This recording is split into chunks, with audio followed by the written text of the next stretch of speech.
Two men have been found guilty of murder after they broke into a cannabis factory and attacked the occupants. Shaddai Smith, who's 32 of Romford, and Jason Sebran, who's 38 of Essex, were found guilty of the murder of 21-year-old Renato Getchi following the conclusion of a trial at the Old Bailey today. They were also found guilty of wounding with intent in relation to the second victim and burglary. Both men were remanded in custody ahead of sentencing at the same court on a date to be confirmed. The court heard how both men had been part of a gang who had targeted a property in Granville Avenue in Hounslow they knew was being used to cultivate cannabis plants. Smith and Sebran planned to break into the address and steal the cannabis plants in the early hours of the 22nd of March 2021, their idea being that the property would be unoccupied and they would make a quick entry and exit with £100,000 worth of cannabis. However, their plan was scuppered when they found Renato and another man inside the property. After being arrested, both Smith and Sebran insisted to police that they did not intend to cause any harm to those they found inside and attempted to flee. But the evidence gathered by police and put before the court showed that both men were prepared to resort to lethal violence if required to do so. After driving across London to the property in a convoy of vehicles, Smith and Sebran, in the company of at least 5 others, arrived in Granville Avenue in the early hours of Monday, the 22nd of March. Smith and Sebran got a ladder from the boot of one of the vehicles and proceeded to use it to climb to a lower part of the roof and then up to a bathroom window.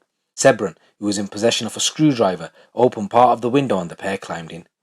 Renato and the second man were asleep inside the property, and on hearing a noise upstairs they went to investigate and were confronted by both Smith and Sebran. The pair fled back downstairs and blocked themselves in their bedroom while Smith and Sebran attempted to force their way in. After a short while they managed to gain access and a struggle ensued.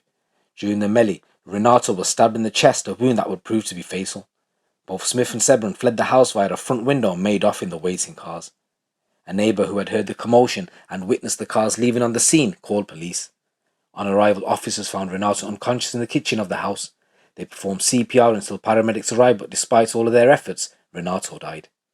An investigation was launched and quickly identified the vehicles involved, one of which was traced back to Sebran. Painstaking work tracked the vehicles back to a rendezvous point in Redbridge where the vehicle belonging to Smith was located. Mobile phones attributed the pair showed that in the hours prior to the murder they moved in unison from Redbridge to Hounslow. These phone numbers ceased to be used almost immediately after the attack in Granville Road. A forensic examination of inside the house also yielded a DNA match for Smith, who had been injured in the fight. The second man who had been attacked alongside Renato also provided an account to police. He described one of his attackers as having a distinctive tattoo on his upper arm, which was remarkably similar to those of Sebran. Sebran had claimed that he never entered the house, and a third unidentified man had gone into the property with Smith. However, both Smith and Sebran were subsequently charged with murder. So both the men who were attacked were brothers, and Sebran had told officers when they asked him, "Why did you break in?" he said, "It's not like I'm coming into someone's house and nicking your TV or your video. It's cannabis. They shouldn't be doing it in the first place, so I ain't got no morals about taking it." Detective Inspector Gareth Hall from the Specialist Crime South who led the investigation said Smith and Sebran's claims that they believed the house they were entering was empty and their intention was only to steal cannabis plants has been disproved by the jury. Both men had ample opportunity to leave the property when they found Renato and another man inside. However, they were driven by greed and the profit they saw they could make from stealing the cannabis plants. They decided to attack Renato using lethal force as they overpowered him and causing multiple injuries to their second victim before fleeing empty-handed. Thanks to a detailed and comprehensive investigation by detectives, both men were identified and arrested. The weight of evidence against them left the jury in little doubt as to their guilt.